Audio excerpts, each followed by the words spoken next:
you want me to call? I mean, MTC had control of it earlier.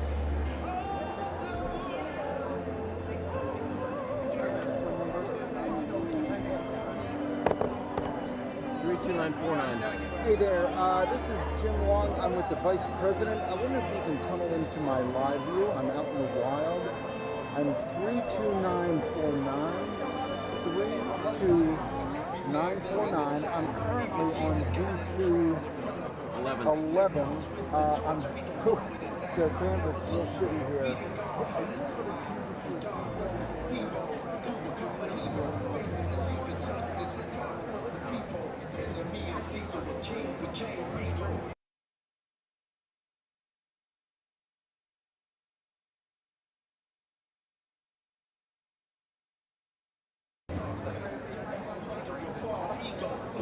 Remote control.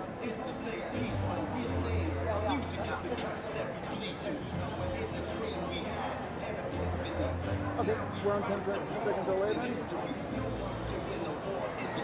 Okay.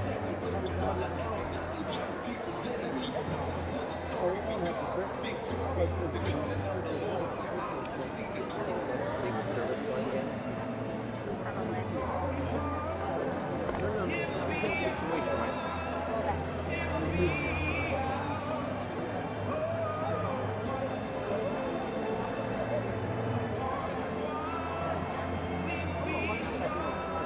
We're walking away. Just stop by. Thank you. Terrific. I appreciate your help. Thank you. Where'd Julie go? Right there. Huh? Right there. Walking away. I know. We're only 10 seconds away. I feel like this is the story of our life. Huh? Yeah. If I were to write a book, it would be 10 seconds away. Or, actually, living with the curveballs. Sunday was the curveball of all curveballs. Yeah, it was just next level. Please welcome Amanda Stratton.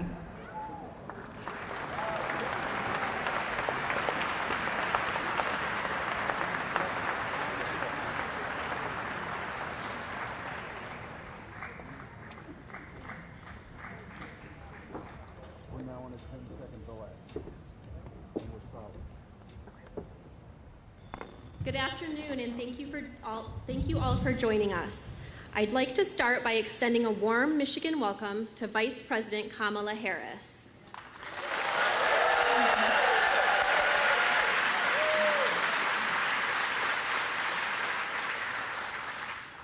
My name is Amanda Stratton. I'm a proud resident of Caledonia, Michigan, and a proud mother of two, a 9-year-old son and a 4-year-old daughter. I can't call myself a lifelong Democrat. I grew up in a small conservative town in West Michigan and voted for George Bush in my first presidential election. And until recently, I haven't been very involved in politics. However, my perspective changed profoundly through my personal experiences with infertility and miscarriage while trying to build our family. My husband and I faced the heart-wrenching challenges of secondary infertility, enduring 5 miscarriages between the births of our son and daughter. Throughout this journey, I had to undergo multiple D&C procedures, a medical intervention to remove fetal tissue from the uterus, as well as take abortion medication, both of which are commonly used for abortion care. In addition, the medical support that allowed me to have my beautiful daughter involved fertility treatments, which are also at risk of being regulated by politicians. During this difficult time, I was grateful to have the right to make decisions about my body in consultation with my doctors, ensuring that I received the necessary care without delay. Sadly, in many states where abortion bans are now in effect, women experiencing miscarriages are being delayed or even denied care. And if Donald Trump is elected again, basic fertility treatments like IVF could be at risk, and women like me hoping to start their family. Trump's overturning of Roe has jeopardized access to all forms of reproductive health care, as we saw in Alabama when their Supreme Court halted IVF care for families across the state. And Trump himself has refused to say he would veto federal legislation that would threaten access to IVF nationwide. It's truly terrifying. This November, there is no question which candidates will stand up for reproductive freedom. President Biden and Vice President Harris are the only ones who will safeguard reproductive health care. That's why I'm proud to be standing here today with Vice President Harris. Thank you so much for having me.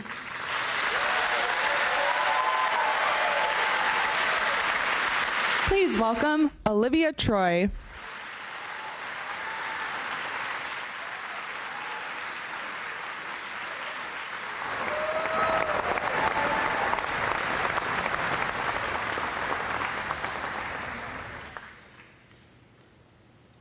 Good afternoon, everyone. My name is Olivia Troy, and I'm grateful to be here today to welcome, and I have to tell you, super excited to be able to say this, to welcome Madam Vice President.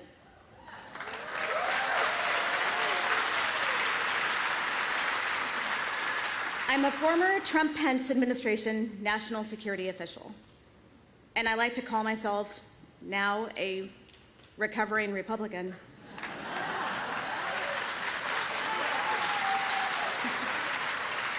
So you might be wondering why I'm here today.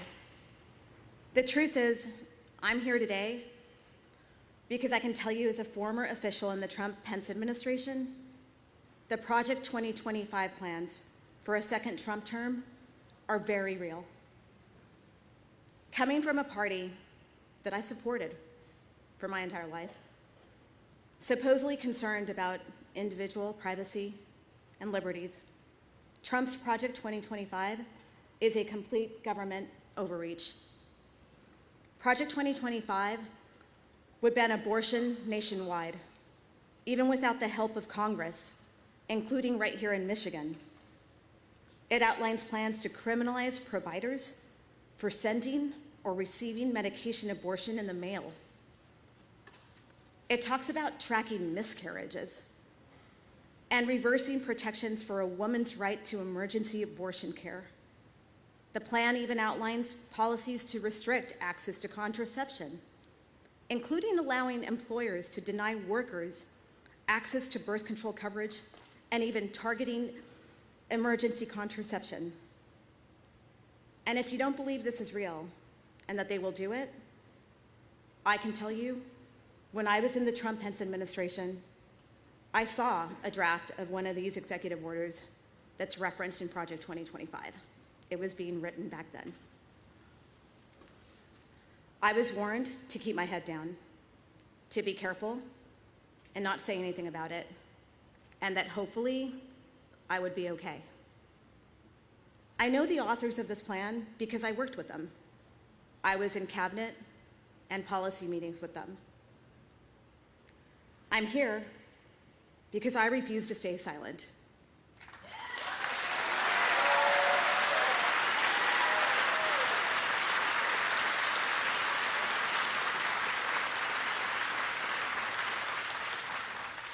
No matter how hard Trump tries to distance himself from this plan, I can tell you his allies wrote it, and he will implement it. The only way to stop Project 2025 and its extreme agenda is to re-elect President Biden and Vice President Harris this November.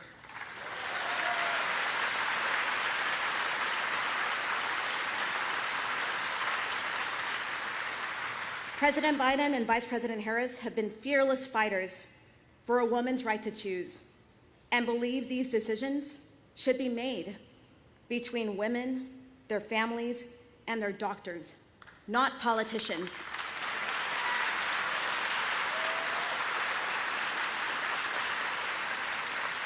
And we know they will continue to fight to restore the protections of Roe versus Wade.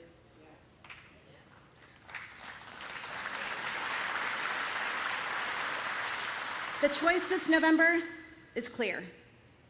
The Biden-Harris ticket is the only choice that will protect a woman's right to choose and access to reproductive health care. And now, I'm proud and excited to introduce a champion for our freedoms, someone who has dedicated her life to making our communities safer and fighting for the people. Our first woman Vice President, Kamala Harris.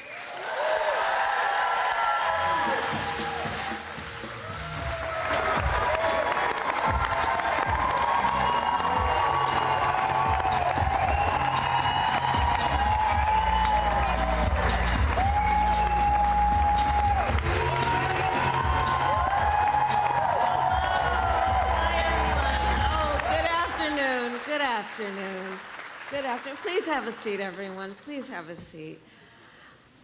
It's really good to be back in Michigan. I want to thank you all for the work you're doing. I want to thank Debbie Stabenow. Where are you? She's that extraordinary senator of yours. She's over there somewhere. There she is. Thank you, Senator. Every time I think I've come to the state, she's met me on the tarmac, including today. Thank you for your leadership always. Thank you. Before we begin our conversation today with these two extraordinary leaders, I do want to discuss briefly what happened on Saturday. I've not had a chance yet to publicly talk about it, but I will say a few words about the attempt on the life of former President Trump over the weekend. As we all know, it was a heinous, horrible, and cowardly act. My husband Doug and I are thankful he was not seriously injured. That day, as soon as we saw what was happening, we said a prayer for his well-being. And our thoughts immediately turned to Melania, who we have met, and their family. The bottom line is no one should have to fear for the safety of a loved one because they serve in public office. Our heart goes out to the family of Corey Comparator, a true hero who died protecting his family.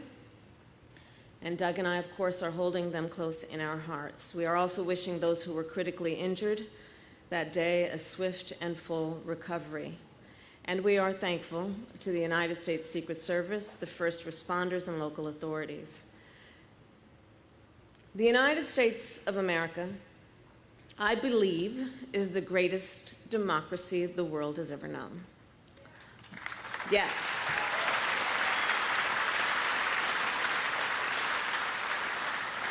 But in the aftermath of this weekend's shooting, one of the questions we now confront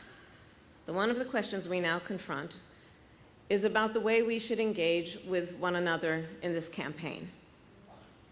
On Sunday evening, our President Joe Biden issued a call for unity.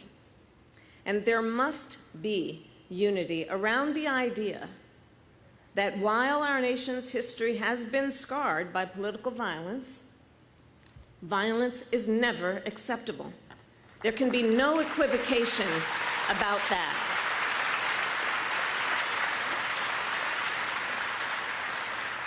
At the same time, the hallmark of American democracy, the hallmark of any democracy, is a strong competition of ideas, policies, and a vision for the future.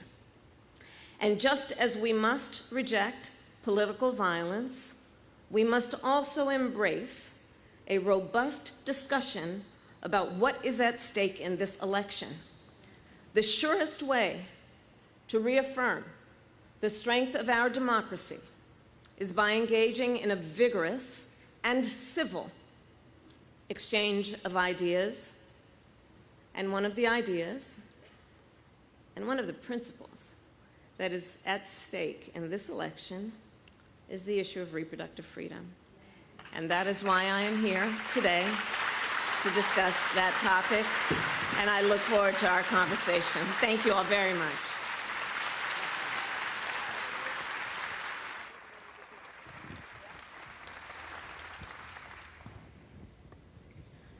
All right, I get to kick this off.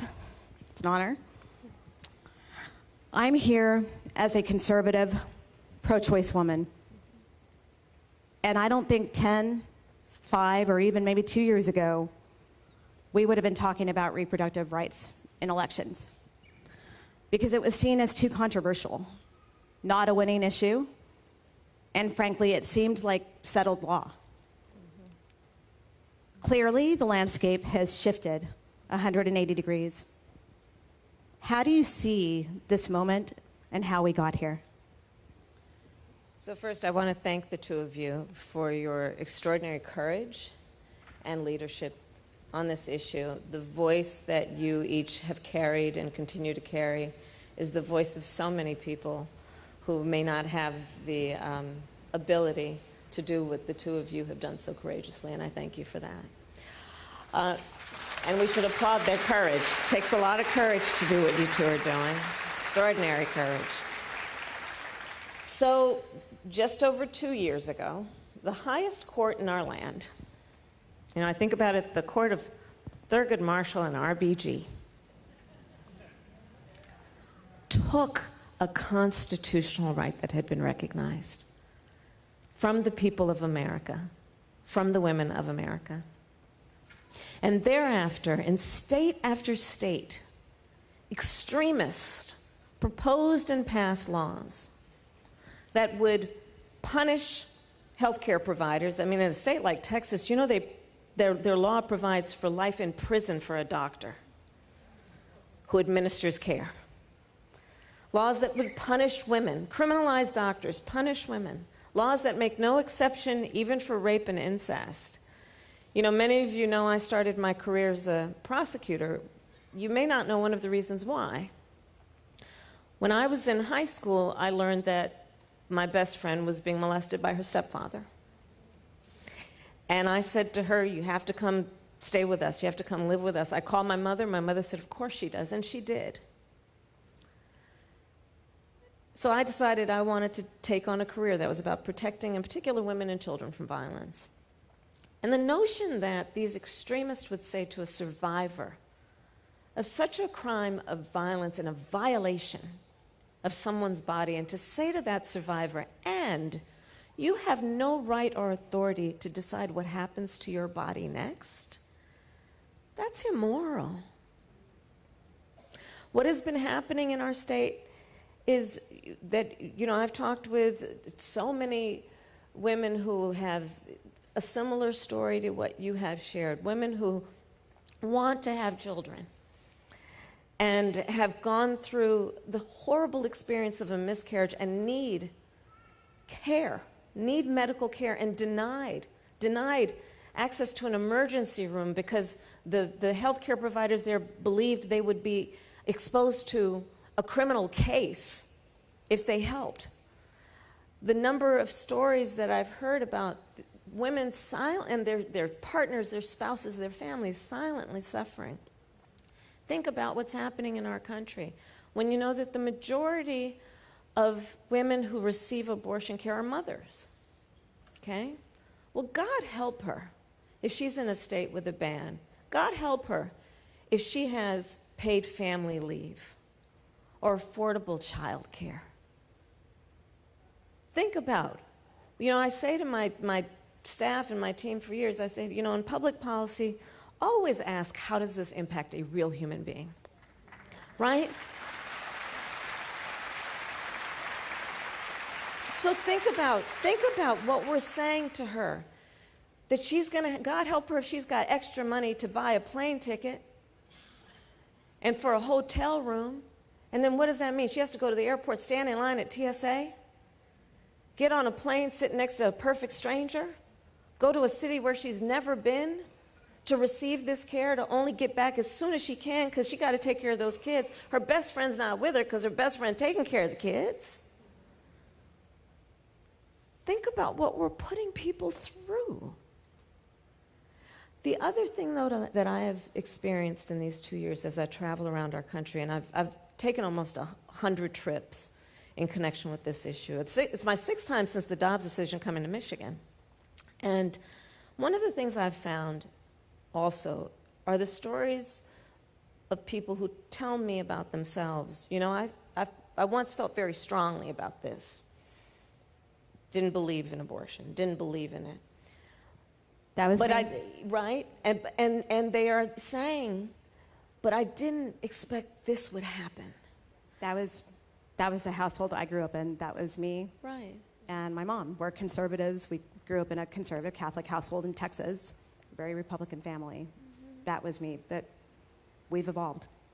Yeah, because I think that, first of all, on this issue, most people believe that one does not have to abandon their faith or deeply held beliefs to agree the government should not be telling her what to do with her body. Right? If she chooses, she will talk with her priest or her pastor or her rabbi or her imam, but it shouldn't be the government telling her what to do. And I do believe the majority of us as Americans have empathy and don't will upon another suffering. I do believe that, and that's what I'm finding, to your point about people who felt strongly before the decision came down, and now they're seeing how it's playing out, and they don't intend that people would have that experience. So. All right, as I mentioned earlier, I have personally navigated the challenges of miscarriage and secondary infertility, which has deepened my understanding of the importance of having the right to make informed decisions about your own reproductive health. Miscarriage is extremely common, with 1 in 4 pregnancies ending in loss, yet it remains a topic that's rarely discussed openly. Yeah. My experience highlights the critical need for women to have access to safe medical care. Like this conversation today, you've been intentional about speaking to folks across the political spectrum about what is at stake on this issue. You have traveled all across the country, including to traditionally conservative areas, to speak about the importance of reproductive freedom, and have shown up at the places where freedom is under attack. And now this is your 7th visit to Michigan as vice president, and the 2nd trip this year to Michigan to talk about reproductive rights. Why is it important for you to show up and bring this message? Again, I thank you and both of you for being here. I think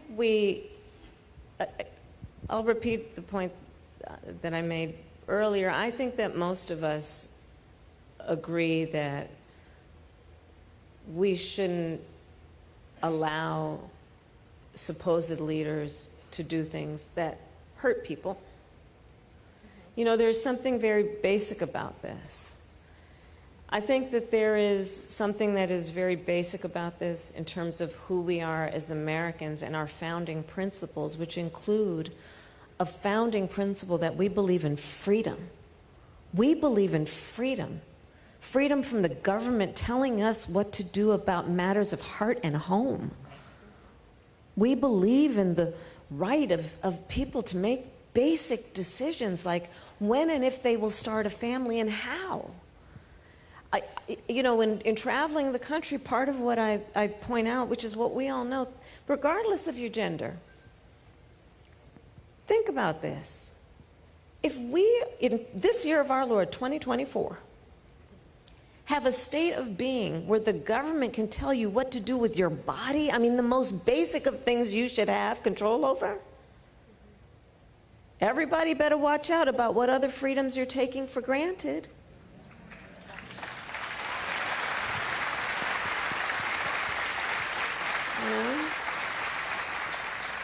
And you are right that this is something that, in my experience traveling the country, going to so-called red and so-called blue and so-called purple states, is that, you look at when this issue was on the ballot, from, Montana to I don't know, Virginia. I mean, look at so-called red and blue states. Whenever it was on the ballot, the American people voted for freedom. The American people voted for freedom.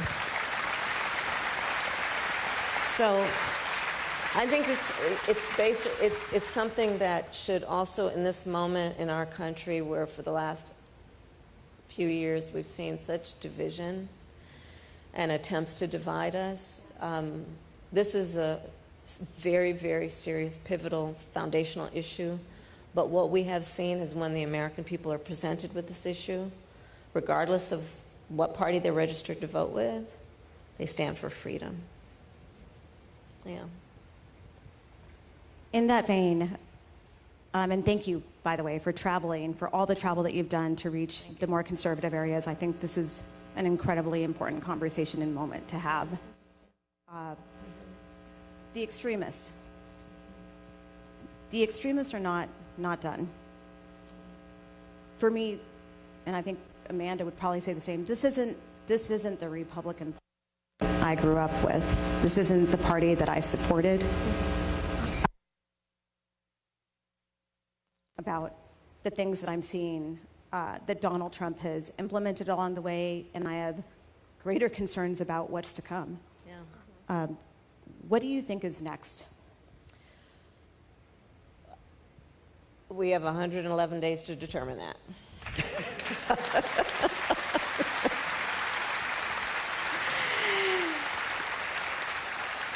because therein also, in the midst of those who are trying to take individual freedoms, including the power to make basic decisions about your own life, we should remember the power of the people to make a decision about who sits in these offices. And that power rests with us, each one of us. And in these moments, we should not become dispirited. This is not a time to throw up our hands. This is a time to roll up our sleeves.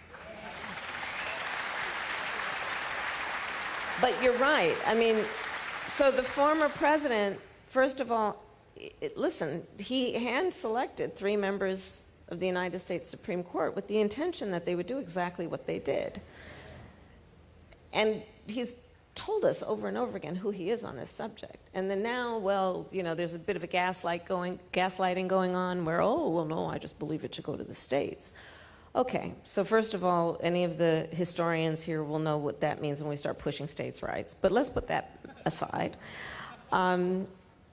Okay, so you believe it should go to the states. Well, the way I look at it is, then let's look at all the, I think it's now 21 or 22 Trump abortion bans in those 21, 22 states, which again, make no exception, some for rape or incest, which have contributed to IVF clinics and care being stifled, which have contributed to women having, awful experiences around miscarriage, which have contributed to people who are doctors and nurses and healthcare providers being afraid they might go to jail for administering care. And, you know, and then recently the former president selected his running mate, the Senator Vance, J.D. Vance. Understand, this is a fellow who in the United States Senate participated in blocking protections for IVF. This is an individual who has said he is for a national, and has made every indication that he is for a national abortion ban. And so, again, this is where the power is with the people. We have an election coming up. Listen, in contrast to the former president, Joe Biden has been very clear, If there were any attempt at a national abortion ban, he would veto it. And if we have the right people in Congress, people like Debbie Stabenow and others, and they put back in law the protections of Roe v. Wade, our President Joe Biden will sign it into law.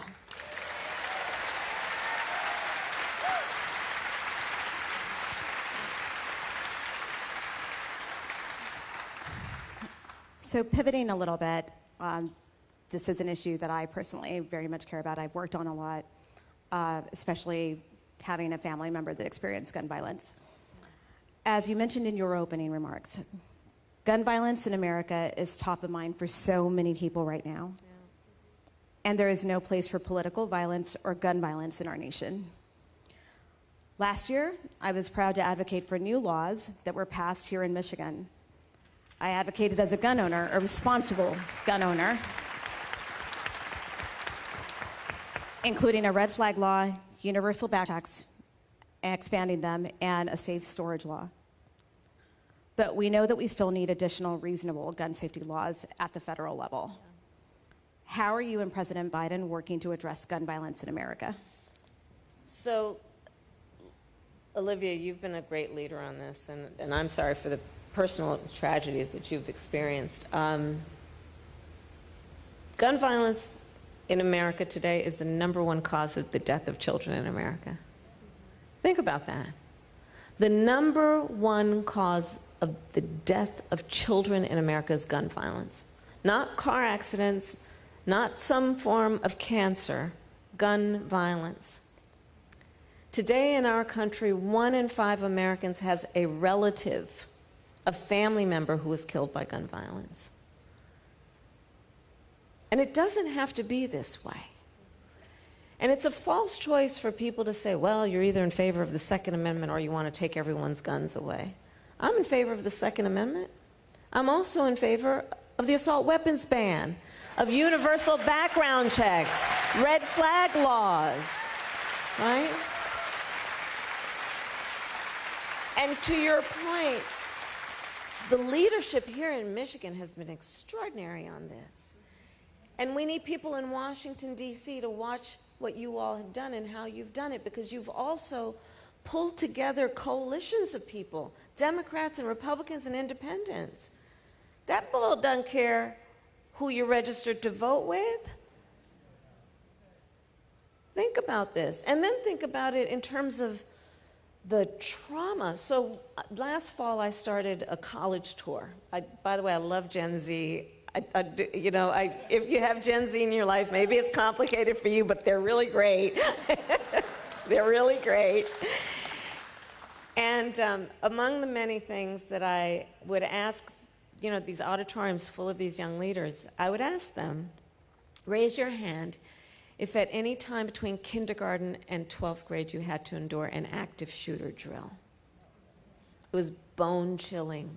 Almost every hand went up. Think about that.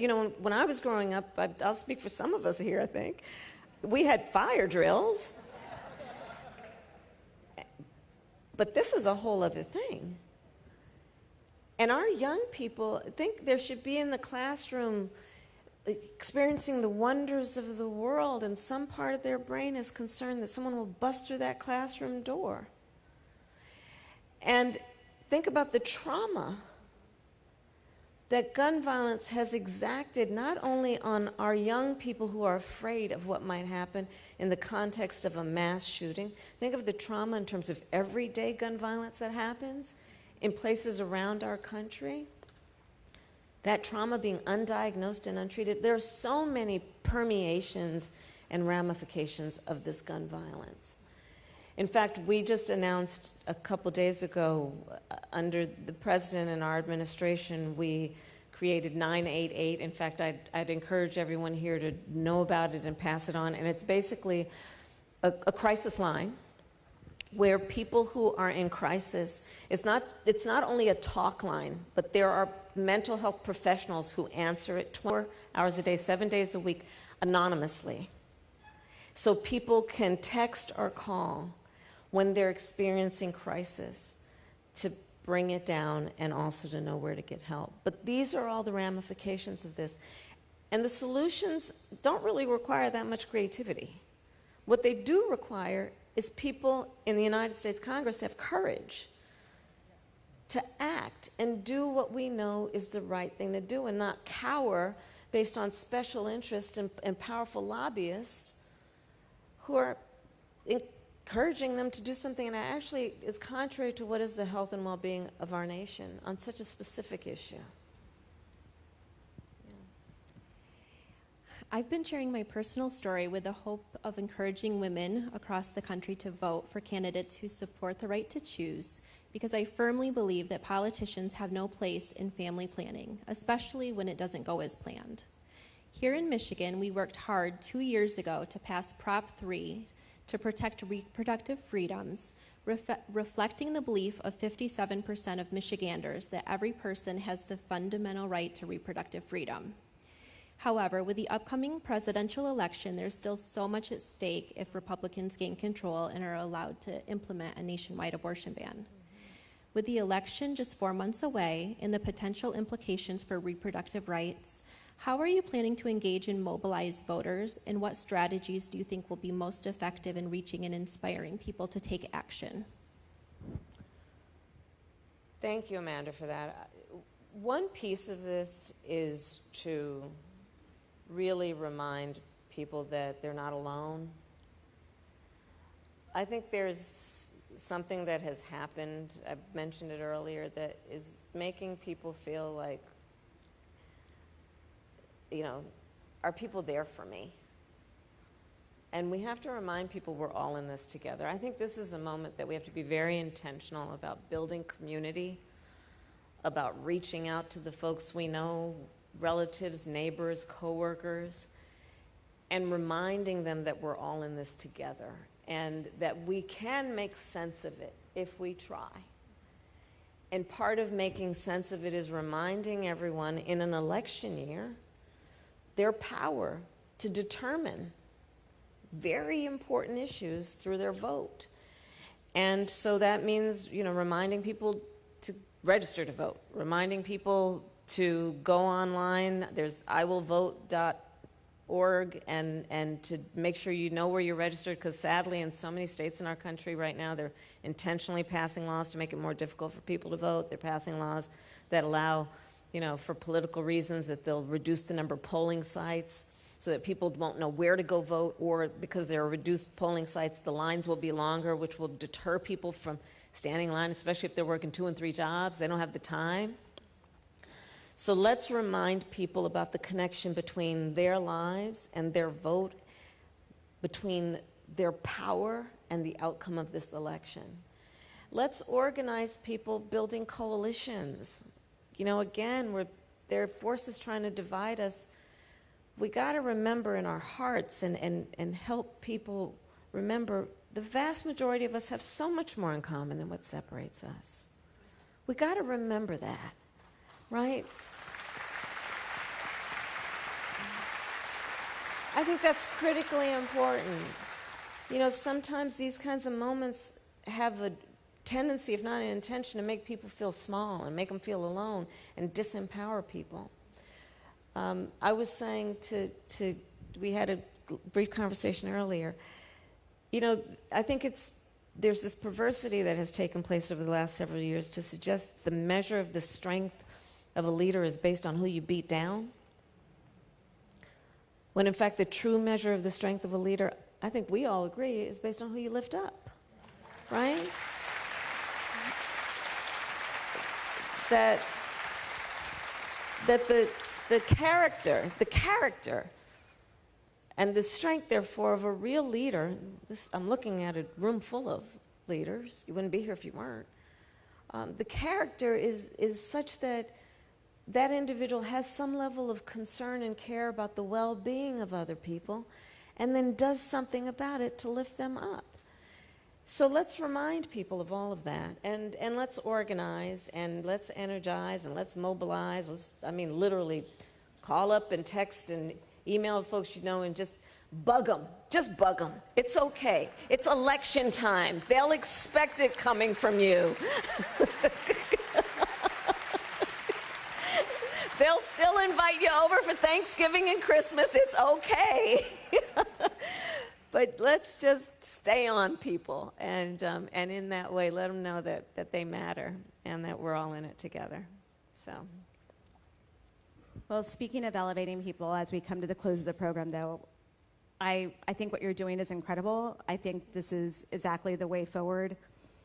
I think extending the grace that you have to have Amanda and I on stage as 2 Republicans or recovering Republicans, as I said earlier, I think this is an example of how we come together and how we build this coalition. Like you said, I think it's about empowering each other. And I also think it's a sign of that women are going to support women. That's right. We're going to stand by other women.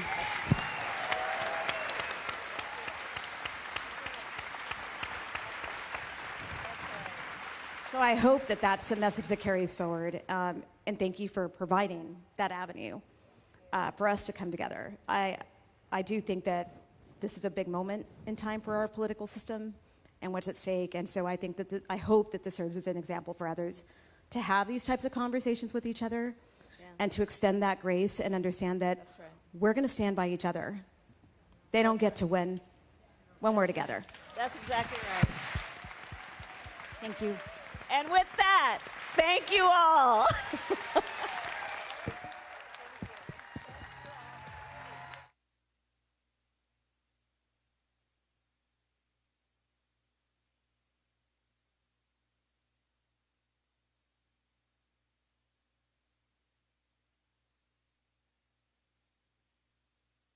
So we're gonna take a selfie with everyone in the background. Yeah. Who's got the phone though? We got a phone. We got a phone. We're gonna take a selfie.